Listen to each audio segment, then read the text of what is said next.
Inside these bungalows are some of Singapore's most innovative thinkers.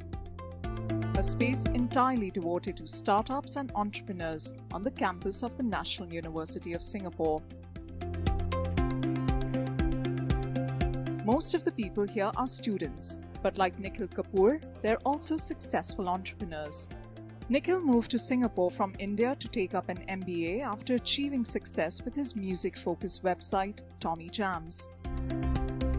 After a successful start in India, he's now looking to new markets and says the startup space offered at NUS Enterprise offers a vital launchpad and support network for entrepreneurs.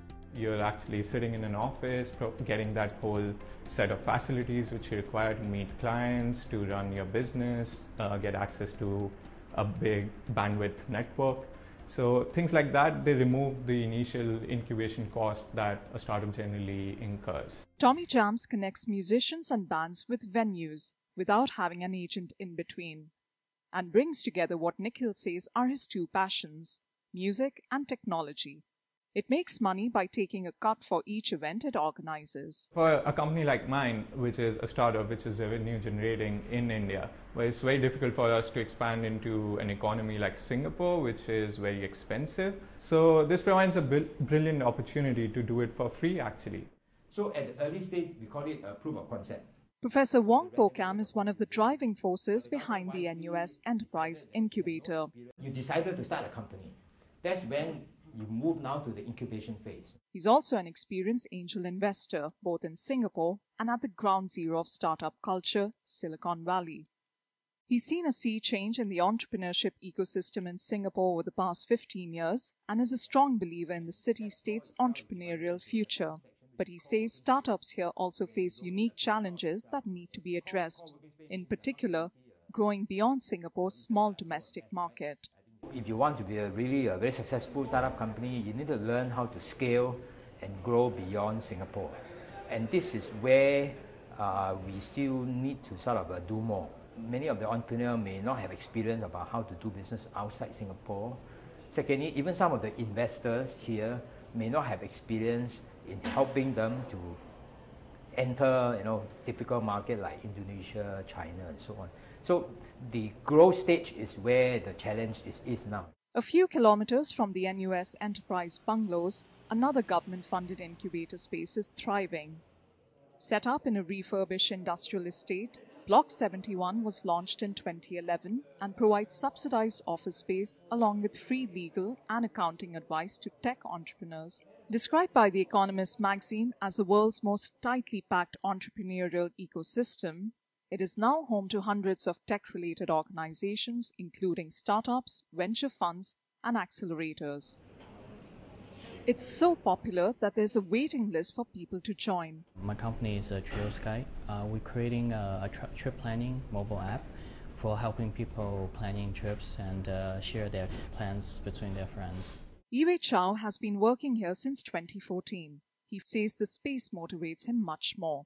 Here you can get to meet many other entrepreneurs and hear from their experience. A lot of them, they are in a very successful stage. Some of them got funding, so definitely you can learn from people like them. I've been here since January. So far it's very good, and it's like going to an office. You feel very motivated, and productivity definitely is better.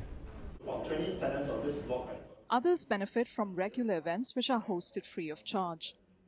When we visited, venture capitalists from across the world were in town to find out more about the startup scene in Singapore. It's connections like these that give entrepreneurs a real chance at pitching some of their ideas and meeting their potential backers face to face. But while there's a lot of buzz and excitement around entrepreneurship and innovation, Asia is still a region where failure is seen as a black mark and where success is defined solely by numbers. The other side that you can help on is trying to make failure less of a problem. Professor Matthew Rhodes-Kropf, who teaches entrepreneurial management at Harvard Business School, says for entrepreneurship to thrive, there needs to be a change of mindset. You cannot view failure as some terrible tragedy. It has to be viewed as, this is my first business, now I'll be starting my second, because that's what an entrepreneur is going to do. And rather than see that as a risky tragedy that you failed, you have to see it like a career. There's wonderful, great examples. Hershey's is a wonderful example. Hershey's chocolate in the United States. He started 2 other businesses before starting Hershey's. You know what they were?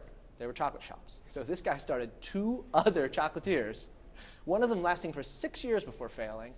And then what did he do? He started another chocolatier. And then what did he do? He started a 3rd chocolate. And it's Hershey's, the largest chocolate firm in the world.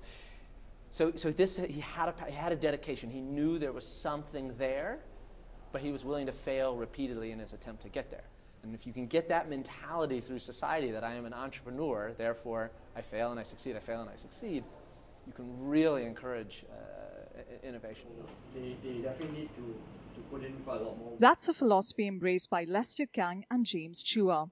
These Singaporean entrepreneurs came back from Silicon Valley to set up Panda Bed, a site that matches up adventurous travelers with homestays across 30 Asian countries. While their venture is a success, they say the startup scene in Singapore needs to look beyond just the local market to truly succeed, as VC funding here is still nascent. We find that the government is trying to do a lot of what we call support in terms of helping out the startup scene in Singapore itself. And there's like a very, I'll say, healthy ecosystem of VCs and PEs who are out here in Singapore, looking for new ideas and fresh ideas. So there is a scene going on.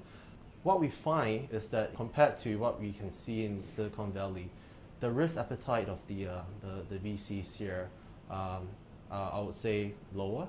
Hence, they are more risk averse.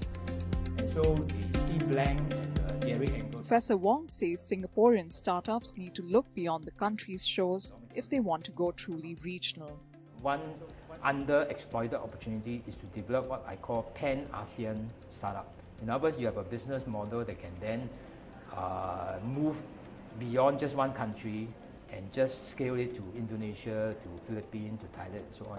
Then I think we would potentially be able to develop companies that will be able to truly pan-ASEAN and become very successful business model that even companies from Silicon Valley may not be able to do as well as us, and therefore we have a competitive advantage.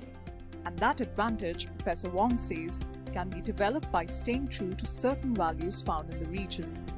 We should not try to be another Silicon Valley, because we are in Asia, our conditions are different, so there are certain elements in the Silicon Valley ecosystem that we should learn from, but we should constantly try to develop and evolve a different ecosystem so that we really exploit our unique advantages in the region. For NUS Business School, I'm Prerna Suri.